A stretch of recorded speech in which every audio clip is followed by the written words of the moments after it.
수많은 무리들 줄지어 그분을 보기 위해 따르네. 평범한 목수이신 그분 앞에 모든 무릎이 꿇어 경배하네. 모든 문제들 하나하나 죽음까지도 힘을 잃고 생명의 근원 되신 예수 이름 앞에 모든 권세 굴복하네.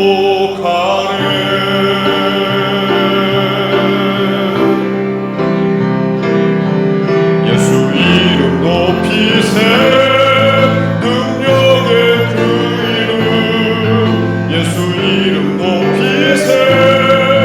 구원의 그 이름 예수 이름을 부르는 자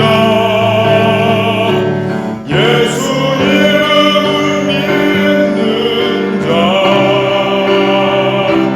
예수 이름 앞에 나온 자 복이 있도다.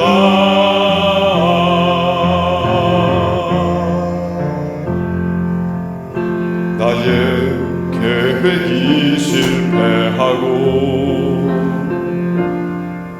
나의 소망이 끊어질 때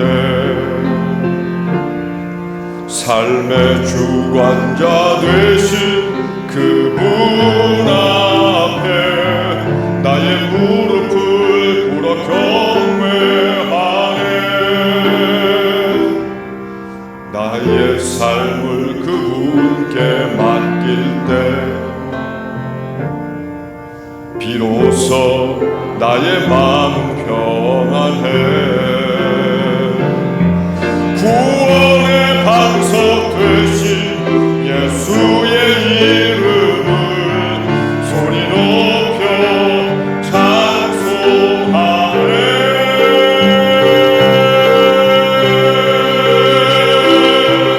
예수 이름 높이세. 능력의 그 이름 예수 이름 높이세. 구원의 그 이름 예수 이름을 부르는 자 예수 이름을 믿는 자 예수 이름 앞에 나온 자 복이 있도다.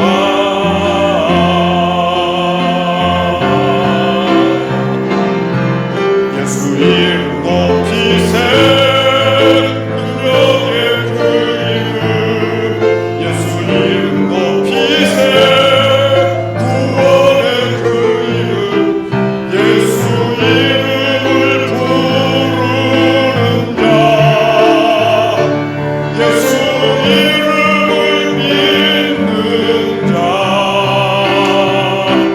예수 이름 앞에 나온 자 복이 있도다.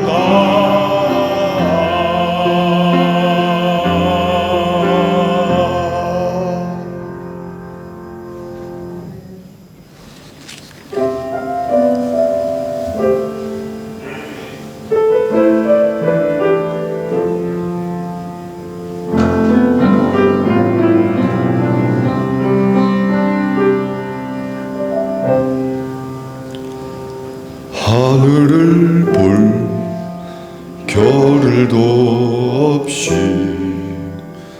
정신없이 세상을 살다가 마음의 먹먹함이 내 삶을 짓누를 때 그제서야 주님을 찾습니다. 행복을 느낄 겨를도 분주하게 세상을 살다가 인생의 허무함이 내 삶을 짓누를 때 그제서야 주님을 찾습니다. 오늘도 여전히 주님은 그 자리에서 우리를 끊임없이 돌보시는데 부족한 내 영혼은 아직도 갈 길을 모릅니다. 내게 믿음 주소서, 내 연약한 마음 돌보소서. 한없는 주님의 사랑 알게 하소서. 영원까지 그의 백성 지키시는 우리 하나님 바라보며 살게 하소서.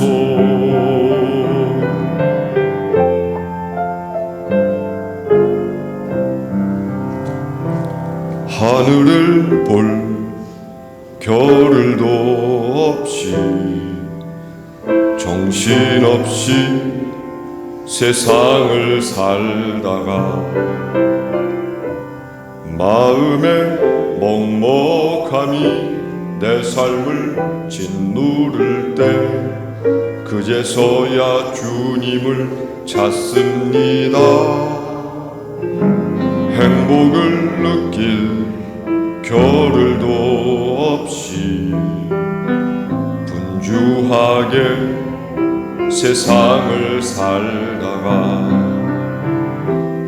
인생의 허무함이 내 삶을 짓누를 때 그제서야 주님을 찾습니다. 언제나 사랑의 주님은 그 자리에서 끝까지 놓지 않고 붙드시는데 부족한 내 마음은 아직 돌아올 줄 모릅니다. 내게 믿음 주소서, 내 연약한 마음 돌보소서. 한없는 주님의 사랑 알게 하소서. 영원까지 그의 백성 지키시는 우리 하나님 바라보며 살게 하소서.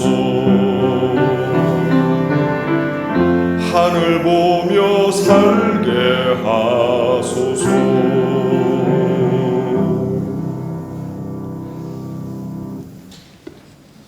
왼손잡이 김광규. 남들은 모두 오른손으로 숟가락을 잡고 글씨 쓰고 방아쇠를 당기고 악수하는데 왜 너만 왼손잡이냐고 윽박지르지 마라. 당신도 왼손에 시계를 차고 왼손에 전화 수화기를 들고 왼손에 턱을 고인 채 깊은 생각에 잠기지 않느냐. 험한 길을 달려가는 버스 속에서 한 손으로 짐을 들고 또 한 손으로 손잡이를 붙들어야 하듯 당신에게도 왼손이 필요하고 나에게도 오른손이 필요하다. 거울을 들여다보아라. 당신은 지금 왼손으로 면도를 하고 있고 나는 지금 오른손으로 빗질을 하고 있다. 온 세상이 오른손잡이만을 위한 시스템으로 가득합니다. 길을 가는 것도 어떤 도구를 만드는 것도 운동의 법칙도 사실은 전부 오른손잡이만을 위한 것들이 대부분입니다. 하지만 세상에는 오른손잡이만 있는 게 아니라 왼손잡이들도 있습니다. 오른손잡이가 왼손잡이까지 배려할 수 있을 때 전체 세상을 살 수 있습니다. 남자들만을 위한 세상을 만들다 보면 여자들이 소외되게 돼 있고, 반대로 여자들만이 올바른 또는 여자들만이 편안한 세상을 만들다 보면 남자들이 소외되기도 합니다.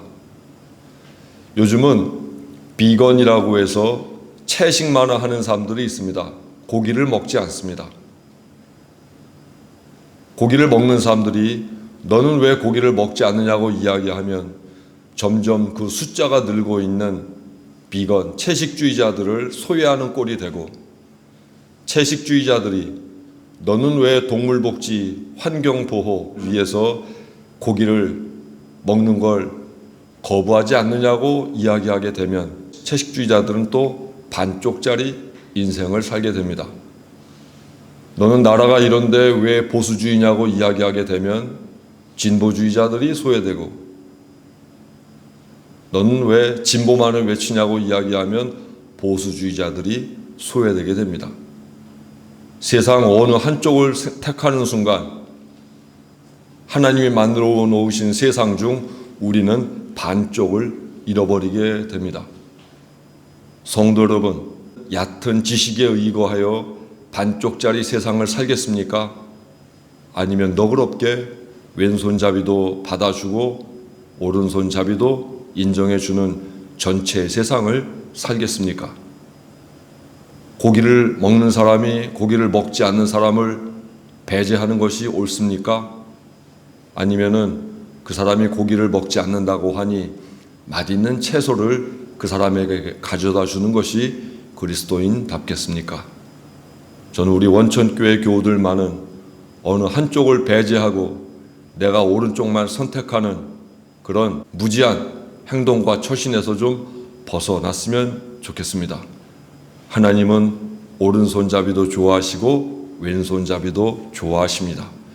그러니 우리 사는 세상에서 누구를 받아들이고 누구를 배제할 것인가, 우리 스스로 기준을 삼지 말고 저 사람도 하나님께서 사랑하시는 자녀로니 하나님이 저 사람을 위해서 예수 그리스도를 보내 구원을 하셨겠지 하며 온 세상을 끌어안고 살아갈 때, 요한복음 3장 16절의 그 말씀, 하나님이 세상을 이처럼 사랑하사 독생자를 주셨다고 하는 그 말씀을 진짜 우리가 믿게 될 것입니다. 모쪼록 그 어느 누구도 배제하지 않는 보편적인 가치관이, 그런 믿음이 우리 교우들에게 예배를 통해서 충만하게 되기를 간절히 기원합니다.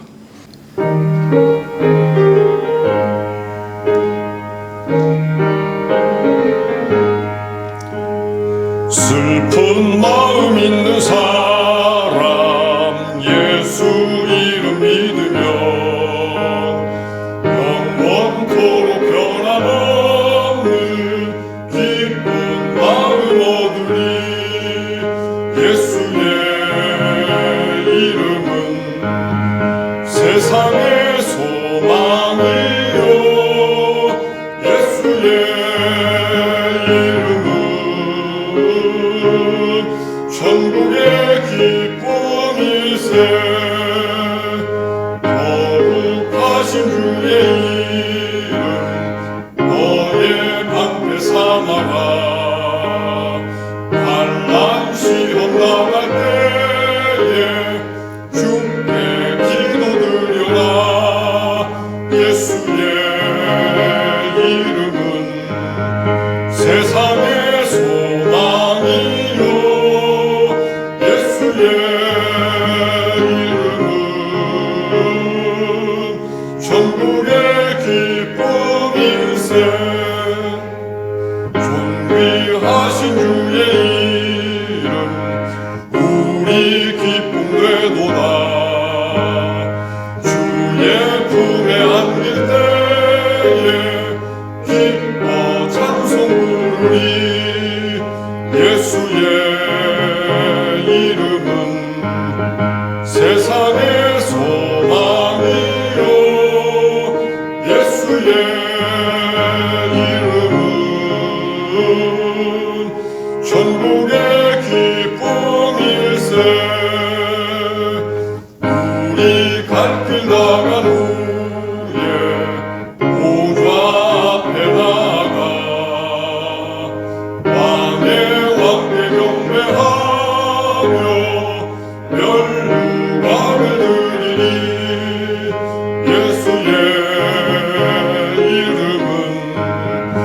세상의 소망이요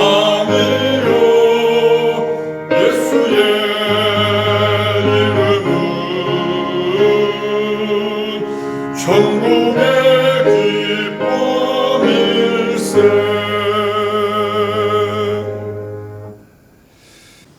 하나님, 들판에 내리깔린 이파리들 찬소리 맞고 몸 부들부들 떠는 상강인 오늘 수고하고 무거운 짐진이들 부르시는 자비하신 아버지께 나왔습니다. 단풍나무 잎들, 늦가을의 서정, 붉은만으로 표현 다 못해 검은 빛까지 동원하고 산비탈 북나무, 들판 화살나무도 빨간 가을색으로 단장하고 있습니다. 여름에 푸른색 옷 입고 이곳 저곳 비행하며 논일었던 메뚜기, 이제 무채색 계절의 영향을 받아 갈색으로 몸 변화시켜 천적들의 눈 피하고 있습니다. 강가에 좋은 터 잡아 살던 버드나무, 가지마다 달아 놓았던 무성한 잎 떨구며 쇠잔해지고 아직 건강하게 피어있는 꽃들마다 식량 구하려는 꿀벌 꽃 등에 꽃파리의 방문 줄 잇고 있습니다. 가을거지 해야 할 곡식들 사방에 널려 있어 마음도 일손도 바쁜 농구님들, 말려놓은 들깨단에 리듬 맞추어 도리깨 힘차게 내려쳐 무수히 쏟아지는 고소한 나달에 농사 시름 덜고 있습니다. 하나님, 계절 따라 다가오는 모든 천지 만물의 모습 생명 추구하며 조화와 질서 이루고 있건만 저희에게 들려오는 인간 세상 소식 우울하기만 합니다. 일터에서 소중한 목숨 잃은 젊은 노동자, 누가 더 나쁜가만을 기준 삼아야 하는 차악의 정치, 암울하게도 여전히 빈익빈 부익부의 결과만 초래하는 경제, 하나님, 사랑과 정의, 평화의 세상 빚어 주소서. 저희에게 살아갈 희망 주소서. 구하라, 찾으라, 두드리라 권면하신 예수 그리스도의 이름으로 기도합니다. 아멘. 오늘 하나님께서 주신 성경 말씀 사도행전 3장 1절부터 10절에 있는 말씀입니다. 제9시 기도 시간에 베드로와 요한이 성전에 올라갈새 나면서 못 걷게 된 이를 사람들이 메고 오니 이는 성전에 들어가는 사람들에게 구걸하기 위하여 날마다 미문이라 하는 성전문에 두는 자라. 그가 베드로와 요한이 성전에 들어가려 함을 보고 구걸하거늘 베드로가 요한과 더불어 주목하여 이르되 우리를 보라 하니 그가 그들에게서 무엇을 얻을까 하여 바라보거늘 베드로가 이르되 은과 금은 내게 없거니와 내게 있는 이것을 내게 주노니 나사렛 예수 그리스도의 이름으로 일어나 걸으라 하고 오른손을 잡아 일으키니 발과 발목이 곧 힘을 얻고 뛰어 서서 걸으며 그들과 함께 성전으로 들어가면서 걷기도 하고 뛰기도 하며 하나님을 찬송하니 모든 백성이 그 걷는 것과 하나님을 찬송함을 보고 그가 본래 성전 미문에 앉아 구걸하던 사람인 줄 알고 그에게 일어난 일로 인하여 심히 놀랍게 여기며 놀라니라. 아멘. 오늘 우리가 함께 나눌 말씀은 나사렛 예수 그리스도의 이름이 가진 힘, 그리고 그 이름이 나와 어떤 관계가 있는지에 대해서 함께 말씀을 나누고자 합니다. 우리가 성전 미문 앞에라는 말을 많이 들었는데 성전 미문이란 과연 무엇인가? 그 미자는 아름다울 미자. 그래서 아름다운 문이라는 뜻이죠. 저기 황금돈 돔사원 옆에 보시면 거기에 기둥처럼 돌로 문이 되어 있죠. 그 지금은 막혀 있습니다. 저 두 개의 아치로 된 문이 바로 골든 게이트, 황금 문이라는 곳인데 저것의 별칭이 바로 아름다운 문. 그래서 우리 성경에는 미문이라고 번역을 해 놓은 것입니다. 그 앞에 작은 동산이 있는데 그 동산이 바로 감람산, 올리브산입니다. 그래서 예수께서 예루살렘 입성하실 때 나귀를 타고 저 문으로 들어가게 되시는데 그 나귀가 예수님 태웠던 나귀가 들어갔던 문이 바로 이 미문입니다.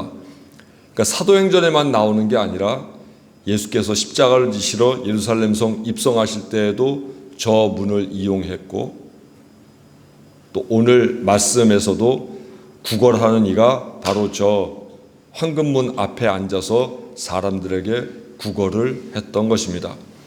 저 황금문 앞에 하얀 흔적들이 있는데 저것들은 전부 묘지입니다. 왜 묘지냐면 메시아가 다시 재림하게 되실 때 저 황금문이 활짝 열리고 저곳으로 들어오게 되고 사람들이 부활할 때 바로 저 황금문 가장 가까운 데서부터 부활한다고 하는 믿음이 유대인에게도 있고 또 이슬람 사람들에게도 있습니다. 그래서 저 앞에 황금문에 가장 가까운 곳에 무덤을 쓰는 게 최고의 영광이고 저 묘지 자리는 대단히 비쌉니다. 그래서 이쪽서부터 제가 사진을 찍은 감람산까지 계속해서 하얀 그 돌로 된 관들이 무수하게 놓여져 있고 저 황금문에서 몇백 미터 옆쪽으로 가게 되면 우리가 영화로 보았던 그 쉰들러 리스트의 오스카 쉰들러라고 하는 사람의 무덤도 바로 저 앞에 묻혀 있는 걸 볼 수가 있습니다. 어느 날 베드로와 요한이 유대인들의 기도 시간에 맞추어서 예루살렘 성전으로 올라가고 있었습니다. 유대인들의 기도 시간에 맞추었다고 하는데 이 유대인들의 기도 시간은 제사 시간에 맞추어서 기도를 했습니다. 매일매일 제사가 드려졌는데 언제 드려졌냐면 첫 번째 제사는 새벽 제사로 오전 6시 지난번에 배운 것처럼 해뜰녘에 첫 번째 제사가 드려지고 두 번째 제사는 제9시 그러니까 오후 3시에 드려졌습니다. 오늘 말씀에서 베드로와 요한이 제9시에 성전으로 올라갔다라고 하는 걸 보니까 오후 제사 시간에 맞추어서 오후 3시에 성전에 올라가서 지금 기도를 하려고 하는 것을 성경은 우리에게 알려줍니다. 성전으로 올라가는 길에 미문, 즉 황금문 앞에서 나면서부터 걷지 못하는 어떤 사내를 만나게 됩니다. 그는 선천적으로 다리가 불구여서 제대로 다닐 수 없었고 해서 성전문 앞에서 사람들에게 구걸을 하며 살던 그런 사람이었습니다. 마음 착한 사람들이 있어서인지 이 사람을 날마다 사람들이 성전 미문에다가 데려다 놓고 또 오후 시간이 지나면 다시 그의 집으로 데려가고 하는 그런 일상이 반복되었던 모양입니다. 그의 주변에는 정말 좋은 이웃들이 있었음을 알 수 있습니다. 사회 경제적인 눈으로 볼 때 이 사람에게는 두 가지 핸디캡이 있었던 거죠. 첫 번째 핸디캡은 가난했다고 하는 것. 당시 사회에서도 가난이라고 하는 것은 도대체 극복할 수 없는 천형이었습니다. 우리 60년대, 70년대처럼 열심히 일하기만 하면 먹고 살 수 있는 그런 세상이 아니었습니다. 요즘처럼 일자리를 찾고 싶어도 일할 의욕은 있어도 도대체 자리가 없어서 일할 수 없는 그런 세상. 2000년 전에도 똑같이 유대인들도 그렇게 살았죠. 가난은 천형이었습니다. 사회 활동에 있어서 대단히 큰 핸디캡이었습니다. 두 번째 핸디캡은 그에게 신체적인 장애가 있었습니다. 고대인들은 무지해서 그런지 선천적으로 만약에 어떤 신체적인 결함을 갖게 되면 그것은 그가 죄가 있든 아니면 그의 부모가 죄가 있든 죄가 있기 때문에 그에게 그런 신체적인 장애가 발생하게 된 거라고 생각을 했어요. 그래서 그렇게 신체적인 장애가 있는 사람은 성전 출입이 금지됐습니다. 왜냐하면 부정한 사람이라고 여겼기 때문입니다. 그 당시에 지중해권의 도시들, 유명한 도시들에서는 당시의 문헌을 보면 이 장애를 갖고 있는 사람들은 도시 출입이 금지됐는데 특히 공공장소에는 나타나지 못하게 했습니다. 또 그들이 신전이라고 여기는 성전에는 출입하지 못하게끔 만들었습니다. 이유는 두 가지. 그들이 공공장소에 나타나서 문제를 발생시킬까 봐 출입을 금했고 또 성전에서도 그들을 막은 까닭도 역시 마찬가지로 그들이 문제를 일으킬까 봐 그랬으며 또 남에게 도움을 너무 받고 살면 너무 타인 의존적인 사람이 될까 봐 성전과 공공장소에 출입하지 못하게끔 만들었습니다. 유대 사회는 그렇게까지 빡빡하진 않아서 성전은 들어가지 못하게 했지만 그래도 성전 앞에서 공공장소에서 구걸하는 것만은 가만 내버려 두었습니다. 그래서 이 성전 미문 앞에서 바로 이 사나이가 지금 베드로와 요한에게 구걸을 하고 있는 겁니다. 이런 구걸 행위는 그에게는 대단히 익숙한 것이었습니다. 구걸 외에는 먹고 살 길이 막막했기 때문에 구걸을 하게 되었고 유대인들 같은 경우에는 구걸하는 이에게 동전을 한 푼 주면서 적선을 하는 그것이 유대인으로서의 올바른 도리라고 생각을 했습니다. 그래서 마태복음에 보면 유대인들로서 해야 할 기본적인 신앙의 의무를 세 가지를 이야기하죠. 첫 번째는 기도하는 것. 그래서 주님이 그것에 맞추어서 주기도문을 가르쳐 주셨죠. 두 번째는 금식하는 것. 예수께서는 머리에 기름을 발라라. 네가 금식하는 걸 타인이 알지 못하게 해라 라고 말씀하셨고 세 번째는 구제하는 것. 즉 성전 미문 앞에 앉아있는 이 사람에게 동전을 주는 것처럼 남을 구제하며 사는 것. 오른손이 하는 일 왼손이 모르게 하라 하신 그 말씀이 바로 구제와 연관하여 주어진 것임을 알 수 있죠. 그래서 마태복음에 나오는 기도와 금식과 구제는 예수께서 따로 특별히 제정해 놓으신 게 아니라 당시 유대인들의 율법으로 해야 했던 그런 정의로운 행동, 경건한 행동 3요소를 예수님이 기독교적으로 당신의 복음에 맞추어서 다시금 가르쳐 주신 것임을 알 수 있습니다. 해서 성전 미문 앞에 앉아있는 이 사나이는 구걸을 하고 성전으로 들어가는 수많은 유대인들은 그에게 믿음의 도리로서 적선을 하면서 그와 같이 살았던 것입니다. 따라서 오늘 성경에 있는 것처럼 이 사나이가 성전 미문 앞에서 구걸하는 것도 동전을 줌으로 해서 적선하는 것도 늘 일상적으로 이루어지는 자유로운 풍경이었던 걸 알 수 있습니다. 그런데 오늘 성경을 보니까 베드로와 요한이 그 자리를 지나가면서 단순히 동전을 던진 것이 아니라 말씀에 보니까 그를 주목하여 바라보았다 이렇게 말씀하고 있어요. 주목하여 바라보았다. 더욱더 자세히 보았다라고 이야기합니다. 그리고서는 그 사나이에게 우리를 보아라라고 하죠.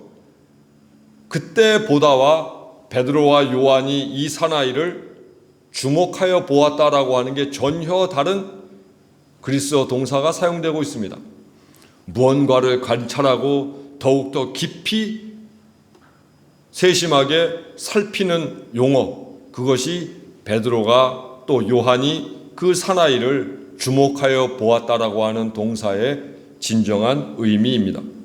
그 사나이가 우리를 바라보고라고 하는 이 두 제자의 말에 그 두 사람을 보는데 취지는 어떤 취지였냐면 말씀해 보니까 무엇을 얻을까 하여, 말을 바꾸자면 나에게 뭘 주려나, 이 사람이 뭘 주려고 나에게 바라보라고 이야기하는가, 무엇을 얻을까 하여 베드로와 요한을 보았다라고 이야기합니다.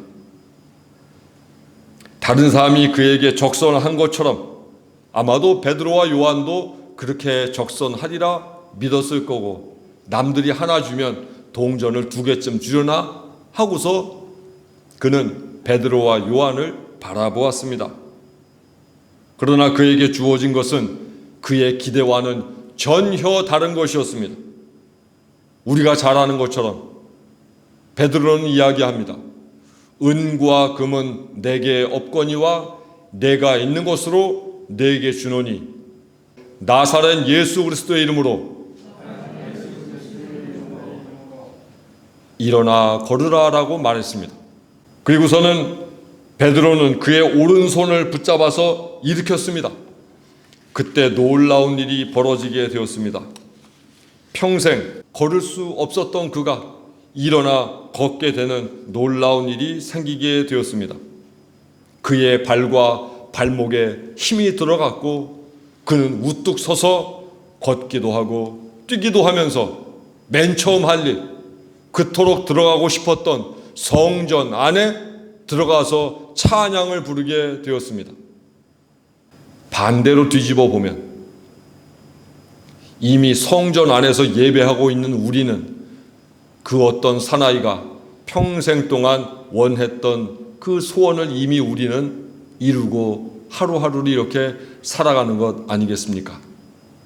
이 광경을 지켜본 사람들이 깜짝 놀랐죠. 어떻게 그가 걸으며 하나님을 찬양할 수 있는 것인가? 여기서 눈여겨보아야 할 2가지의 질문이 있습니다. 첫 번째, 성전 미문 앞에 앉아있던 이 사나이가 원했던 것은 무엇인가? 두 번째, 베드로와 요한이 그에게 준 것은 무엇인가? 이 2가지의 질문을 가지고 오늘 본문을 살펴볼 필요가 있습니다. 먼저 이 사나이는 무엇을 기대했는가에 대해서 말씀을 나누겠습니다. 그는 평소 하던 대로 타성에 젖어서 그저 오늘도 굶지 않을 만한 돈을 구걸하여 끼니를 잃 수 있도록 적선이 그에게 주어지기를 원했을 뿐입니다. 끼니를 때울 수 있는 몇 푼의 돈만을 기대했습니다. 그가 지금 놓여있는 불행한 상태, 다른 사람들로부터 도움을 받아야만 되는 불완전한 삶에서 벗어나고자 하는 의욕은 그에게 없었습니다. 어떻게 해서든 내 몸을 고쳐서 제대로 한번 살고 싶다라고 하는 의욕은 그에게 보이지 않았습니다. 오늘도 몇 푼의 돈만 있으면 하루를 먹고 살 수 있고 내일도 이 자리에 나와서 구걸하기만 하면 내일도 살 수 있다고 하는 그 생각이 있을 뿐, 어떻게 해서든 암울한 나의 삶의 구렁텅이에서 빠져나와서 완전한 삶을 살려고 하는 의지가 그에게 보이지 않았습니다. 어떻게 하면 남들에게 더 불행하게 보여서 적선을 많이 받을 수 있을까? 그런 습성이 그의 삶을 썩게 만들고 부패하게 만들고 있었다는 말입니다. 그래서 그는 스스로 걸어다니고 스스로 뛰어다니고 남들처럼 건강하게 사는 것에 대해서는 포기해버렸습니다. 그리고 예수 그리스도의 제자인 베드로와 요한에게 마저 몇 푼의 돈만을 구하고 있다는 겁니다. 이는 은과 금을 모으는 데만 급급하고 자기가 지니고 있는 근본적인 인생 문제에는 무관심한 현대인과 너무 닮아 있습니다. 2000년 전에 그와 같은 삶의 모습을 가지고 살던 사람이 2022년 오늘날에도 너무나 많이 있다는 겁니다.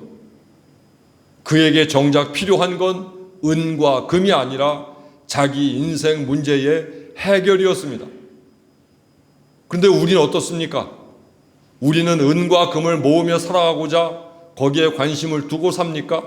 아니면 내 인생에 정말 어떤 근본적인 문제들이 있는 것에 대해서 그것을 붙들고 그것을 해결하려고 살고 있습니까? 근본적으로 삶을 고쳐야 나머지 파생되는 문제들이 하나하나 사라지게 될 텐데 그런 근본적인 문제에 대해서 우리는 생각하지 않는 경우가 너무 많다는 겁니다. 당장 눈앞에 닥친 현실 문제에만 매몰되다 보면 우리의 삶은 계속해서 성전 미문 앞에서 구걸하는 사나이의 신세를 면치 못하게 될 겁니다. 완전한 삶을 살고자 노력하지 않고 자기를 포기하는 사람, 그 사람은 그야말로 불신앙적이고 게으른 것이고 하나님 앞에 교만한 것입니다. 우리 교우들께는 어떤 근본적인 문제가 있습니까? 그 근본적인 문제에 대하여 천착하지 않으면 우리의 삶은 발전하지 못할 겁니다. 하나님께서는 우리를 결코 포기하지 않으십니다. 우리의 삶 하나하나에 기대를 걸고 계십니다. 언제든 우리에게 새로 살아갈 기회를 주시고 있습니다. 그리고 우리에게 은혜를 베푸시고자 당신께서 많은 은혜의 선물을 안고 계십니다. 그럼에도 내가 나를 포기해버리면 그 은혜도 하나님께서 주시는 가능성도 전혀 힘을 발휘하지 못합니다. 준비된 사람에게 하나님께서 은혜를 주시는 것처럼 내 근본 문제를 해결하기 위하여 몸부림치고 그것을 해결하기 위하여 하나님 앞에 엎드리고 겸손해질 때 그때서부터 우리에게 새로운 인생이 시작될 수 있는 것입니다. 하나님도 포기하지 않은 자신이 포기하게 된다면 그것은 불순종의 죄입니다. 꼭 훔치고 사기치고 때리고 죽여야만 죄가 아니라 하나님이 포기하지 않은 나 스스로 포기하면 그것이 진짜 큰 죄라는 말입니다. 하나님의 선물인 인생을 자기 고집으로 망치는 것도 죄입니다. 왜냐하면 그것은 하나님의 말을 듣지 않는 교만의 죄를 저지르기 때문입니다. 교회 여러분, 베드로와 요한에게 동전 몇 푼을 기대했던 성전 미문에 구걸하던 사나이의 모습이 지금 나에게도 느껴지십니까? 요즘에 바쁘게 살고 뭔가 원하고 살고 있는데 근본적인 내 인생에 대하여 우리가 천착하고 있습니까? 그것 없이 그저 일당 얼마, 월급 얼마에 매몰돼서 내년에 꼭 해야지 라고 하다 보면 언제 우리 인생 끝날지 모르는데 여전히 달콤한 꿀을 빠는 데에만 우리가 집착하다 보면 언제 제대로 한번 살아보시겠습니까? 두 번째 문제, 그러면 베드로와 요한은 그에게 무엇을 주었는가? 말씀드렸듯이 은과 금은 내게 없거니와 내게 있는 곳으로 내게 주노니 나사렛 예수 그리스도의 이름으로 일어나 걸으라. 그가 받은 것은 그가 생각지 못한 것이었습니다. 그렇게 되리라고는 상상도 못한 것이었습니다. 사실 그가 구한 것은 몇 푼의 동전, 일시적인 것이었지만 베드로와 요한이 나사렛 예수 그리스도의 이름으로 준 것은 영원한 것이었고 신앙적인 것이었습니다. 근본적으로 그가 하루 끼니를 때울 수 있는 그런 양식이 아니라 그의 인생 전체를 뒤집어 엎어서 완전하고도 새롭게 살아갈 수 있게 만들어주는 하나님의 최고의 선물이었습니다. 한마디로 베드로와 요한이 그에게 선물한 것은 하나님과 더부는 완전한 삶이었습니다. 구차하게 더 이상 남의 눈치나 살피고 남에게 의존하고 살지 않아도 되는 은총의 선물이었습니다.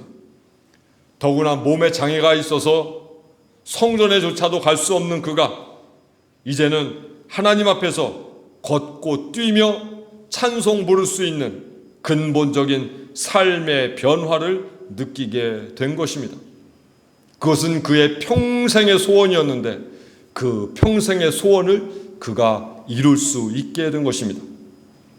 성전에 들어갔다고 하는 건 단순히 이제는 출입할 수 있게 되었다는 것만이 아니라 그것은 그에게 대단히 큰 삶의 지평이 열렸다는 것을 이야기합니다.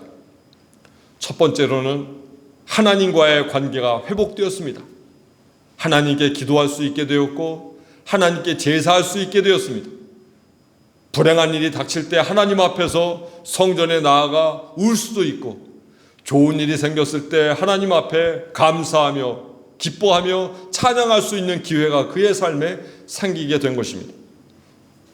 두 번째로 인간과의 관계, 사람들과 이웃들과의 관계가 회복되었습니다. 장애가 있다고 하는 건 부정한 사람이었고 부정한 사람이었으므로 남과 더불고 남과 일할 수 있는 기회가 박탈된 상태였는데 그가 이제는 성성한 몸이 되어 사람들과 관계가 회복됨으로 해서 그는 남의 잔치에도 갈 수 있게 되었고 남의 결혼식장에도 갈 수 있게 되었고 누군가 죽었을 때 조문하러 갈 수 있는 그런 정상적인 사람이 될 수가 있었단 말입니다. 그는 이제 완전한 삶을 누리며 의존적인 존재가 아니라 독립적인 존재, 자유로운 존재가 되어 참된 인생을 살게 된 것입니다. 하나님을 믿는다는 건 바로 그런 겁니다. 단순히 기도하고 예배하고 헌금 드리고 교회에서 밥 먹고 하는 그것만이 신앙생활이 아니라 하나님이 정말로 원하시는 것은 완전한 인격체가 되게끔 만들어 주는 겁니다. 신체도 인성도 성격도 다른 사람들과의 관계도 완전해지게끔 만들어 주시는 것, 그것이 하나님의 뜻입니다. 혹간에 교회는 잘 다니고 예수는 잘 믿는데 인간관계에 있어서 문제가 생기는 사람들이 많아요. 이것은 여전히 불완전한 겁니다. 신앙이란 하나님과의 관계도 사람들과의 관계도 원만해지고 그 가운데 하나님의 나라를 이루는 것이 신앙이지, 남과는 대척이 돼서 싸우면서 교회 안에서는 은혜스럽게 신앙생활을 한다고 하여 그것이 하나님을 영화롭게 만들어주지 않습니다. 제사를 드리고 제물을 드리려거든 누군가와 싸운 일을 기억해봐라. 누군가와 분쟁이 있다면 그 자리에다가 제물을 놓고 그와 먼저 화해한 다음, 화해하고 나서 그 다음에 제물을 드려라. 이것이 예수님의 가르침입니다. 말하자면 제사를 드리기 위하여는, 참된 예배가 되기 위하여는 하나님과의 관계도 회복되어야 하고 다른 사람과의 관계도 회복이 되어야 합니다. 이것이 완전한 삶이라 그 말입니다. 단지 개인적인 욕망만을 채워주는 일시적인 것, 그것을 추구하는 것이 믿음이 아닙니다. 그것을 주시고마 한 것이 하나님이 아니십니다. 그리스도인은 하나님 나라에 걸맞는 존재로 살아가야 하고 그 용기를 하나님께서 북돋아 주십니다. 불완전한 것을 완전케 하시고 병든 것을 치료해 주시고 부족한 것을 채워주시고 잘못된 것은 고쳐주십니다. 누구의 이름으로? 예수 그리스도의 이름으로 해서 오늘 말씀에서 나사렛 예수 그리스도의 이름으로 일어나 걸으라 말씀하셨습니다. 나사렛 예수 그리스도의 이름은 습관적인 주문이 아닙니다. 좀 전에 말씀드렸듯 하나님이 원하시고 내가 원해야 나사렛 예수 그리스도의 이름이 힘을 발휘합니다. 믿음도 없이 나사렛 예수 그리스도의 이름을 댄다고 변화가 일어나지 않습니다. 하나님이 원하시는 그 소망이 있고 내가 믿는 믿음이 있을 때 나사렛 예수 그리스도의 이름이 능력을 발휘하고 그 이름 앞에 변화가 기적이 생겨나는 것입니다. 하나님이 원할 때 나도 역시 간절하게 기원할 때 나사렛 예수 그리스도의 이름은 신비한 기적을 일으켜서 우리로 하여금 하나님의 뜻에 합한 존재로 사람들이 볼 때 정말 좋은 인성의 사람으로 만들어주게 되는 것입니다. 베드로와 요한은 은과 금으로 적선하지 않았습니다. 은으로 된 동전, 금으로 된 동전으로 그를 돕지 않았습니다. 하지만 그에게 더욱더 큰 선물, 나사렛 예수 그리스도의 이름을 선물로 주었습니다. 교회를 통해서 은과 금을 얻어내는 것이 아닙니다. 교회는 어떤 사회적인 명망과 자리와 권력을 선물해 주는 곳이 아닙니다. 교회에서 얻을 수 있는 가장 큰 선물, 그것은 내 인생에 나와 동반해 주시는 나사렛 예수 그리스도의 이름을 우리가 하나님으로부터 받는 것입니다. 물에 허우적거리는 이가 있습니다. 수영을 못해서 막 물에 허우적거리는데 그 사람에게 금반지를 준들, 다이아몬드 목걸이를 준들, 그게 무슨 소용이 있습니까? 그에게 중요한 건 뭡니까? 구원의 밧줄입니다. 여러 가지 삶의 문제로 어려워하는 교우 여러분, 때로는 자신의 문제, 또는 배우자의 문제, 또는 자식들의 문제, 또는 윗대 부모들의 문제로 어려움을 당하고 있는 여러분, 여러분에게 중요한 것은 은과 금이 아닙니다. 우리에게는 구원의 밧줄이 필요합니다. 그 구렁텅이에서 빠져나올 수 있는 바로 그 구원의 밧줄을 오늘 하나님이 우리에게 나사렛 예수 그리스도의 이름으로 주시고 있는 겁니다. 오직 하나님 앞에 우리가 기도해야 할 것은, 하나님, 어찌하면 내 삶이 제대로 된 자리로 돌아갈 수 있겠습니까? 하고 하나님 앞에 기도하십시오.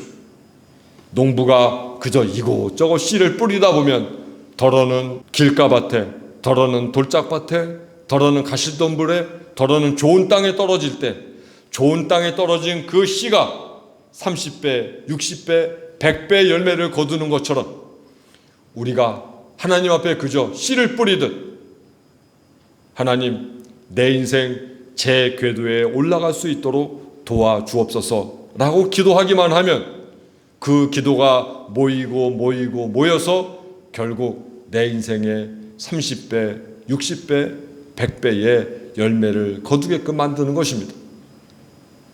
욕심 사납게 하는 기도 하나님도 듣기 싫어합니다.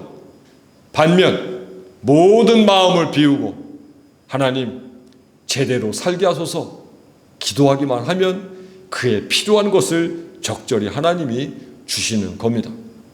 욕심 사납게 기도하지 마십시오. 하나님의 뜻에 맞게 살 수 있기만을 기도하십시오. 그러면 이 모든 것들을 우리에게 주신다 약속하지 않으셨습니까? 나사렛 예수 그리스도의 이름으로 고침을 받아야 합니다. 나사렛 예수 그리스도의 이름으로 완전한 삶을 회복해야 합니다. 나사렛 예수 그리스도의 이름으로 하나님의 완전하심을 닮아야 합니다. 하나님께서 성전 미문에 앉아 구걸하던 이를 고치셨으니 분명 그와 닮아서 그와 같게 살고 있는 우리의 삶도, 우리 인생도 하나님이 고쳐주실 겁니다. 나사렛 예수 그리스도의 이름을 믿으십시오. 그 이름으로 기도하고 그 이름으로 신앙생활하십시오. 하나님이 분명 우리에게 놀라운 은총과 변화와 기적을 가져다 줄 겁니다. 하나님이 우리에게 꿈꿔주시고 우리도 꿈꿀 때 거기에 나사렛 예수 그리스도의 이름이 우리에게 놀라운 기적을 발생케 하는 것입니다. 이제부터 우리는 영원한 것, 완전한 것, 신앙적인 것만을 기대하며 그것을 위해서 기도해야 합니다. 우리의 기도가 나 죽으면 없어지는 것, 1년도 안 돼 사라지는 것, 몇십 년 사용해 보지 못하는 것, 그것에 제한되어서야 어떻게 우리가 영원한 하나님 나라를 원한다고 말할 수 있겠습니까? 그러면 너무 우리 기독교의 차원이 저등하지 않습니까? 우리 기독교의 차원이 더 깊어지고 하나님을 닮아 영원한 것이 되려면 우리가 기도하는 것도 영원한 가치가 되어야 하지 않겠습니까? 하루하루 불완전한 삶을 살지 말고 그 하루하루를 모아서 영원을 향한 완전한 삶을 살아가는 우리가 되어야 합니다. 사랑하는 교회 여러분, 언제 어디서든 나사렛 예수 그리스도의 이름을 꼭 기억하십시오. 그 이름으로만 사십시오. 그래야 우리가 예수 믿는 맛과 멋을 진정하게 느끼게 될 겁니다. 우리 결단하는 마음으로 예수 이름 높이세 함께 부르겠습니다.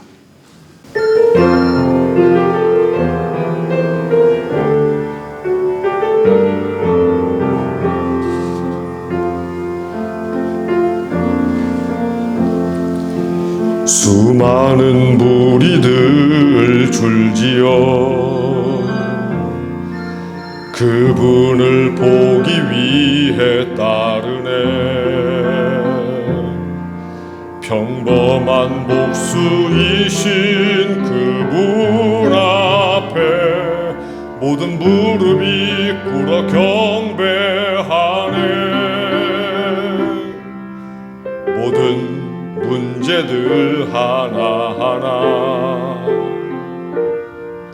죽음까지도 힘을 잃고 생명의 근원 되신 예수 이름 앞에 모든 권세들 굴복하네.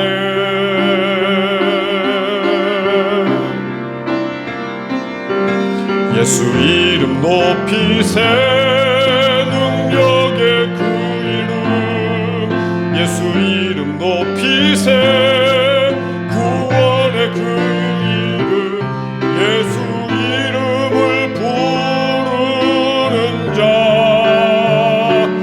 예수 이름을 믿는 자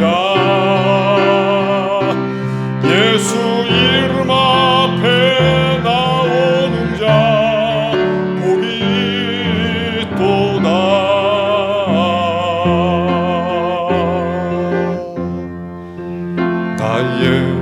계획이 실패하고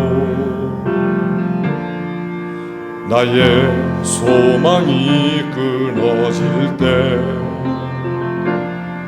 삶의 주관자 되신 그분 앞에 나의 무릎을 꿇어 경배하네. 나의 삶을 그분께 맡길 때 비로소 나의 마음은 평안해. 구원의 반석 되신 예수의 이름을 소리 높여 찬송하네.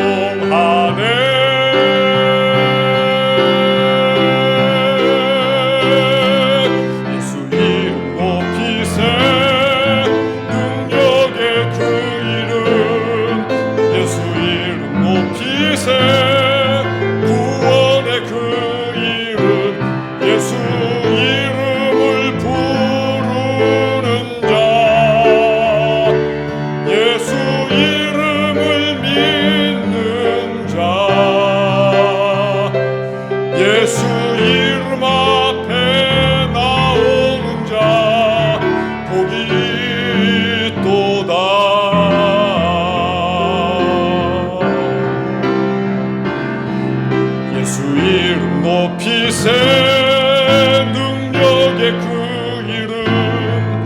예수 이름 높이세. 구원의 그 이름 예수 이름을 부르는 자 예수 이름을 믿는 자 예수 이름 앞에 나오는 자 복이 있도다.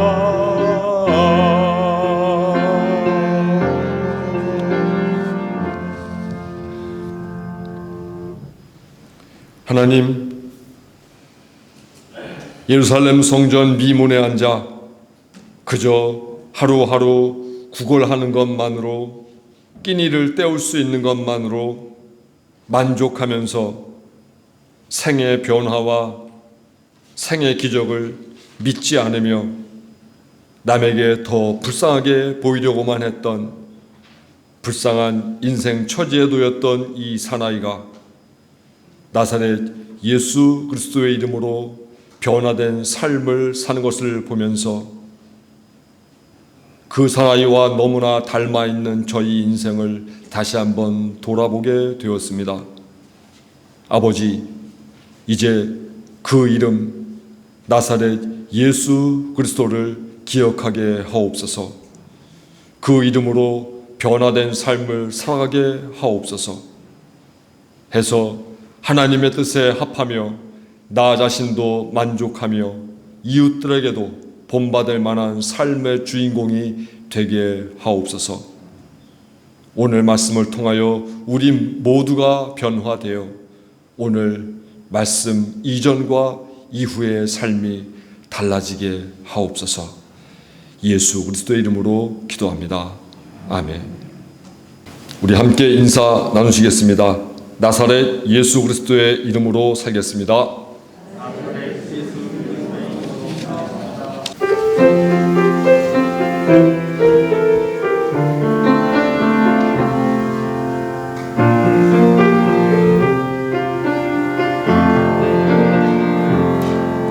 그 선한 힘에 고요히 감싸여 그 놀라운 평화를 누리며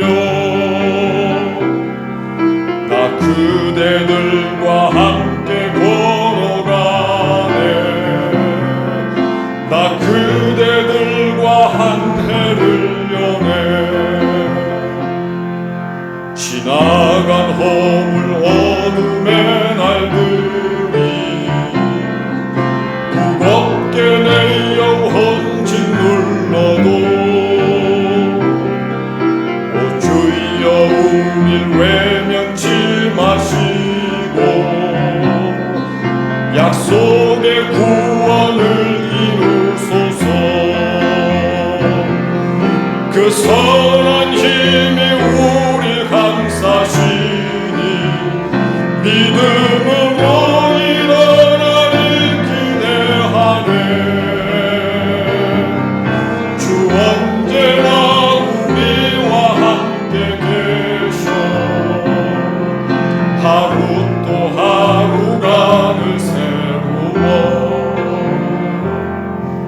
주께서 밝히신 작은 촛불이 어둠을 헤치고 타오르네. 그 빛에 우리 모두 하나 되어 온 누리에 비추게 하소서. 그 선한 힘이 우릴 감싸시니 믿음으로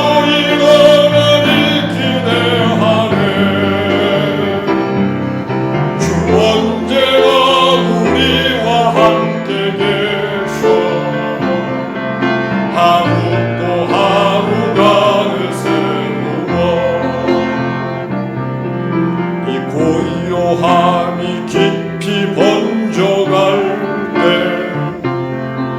저 가슴 벅찬 노래 들리네. 다시 하나가 되게 이끄소서. 당신의 빛이 빛나는 이밤 그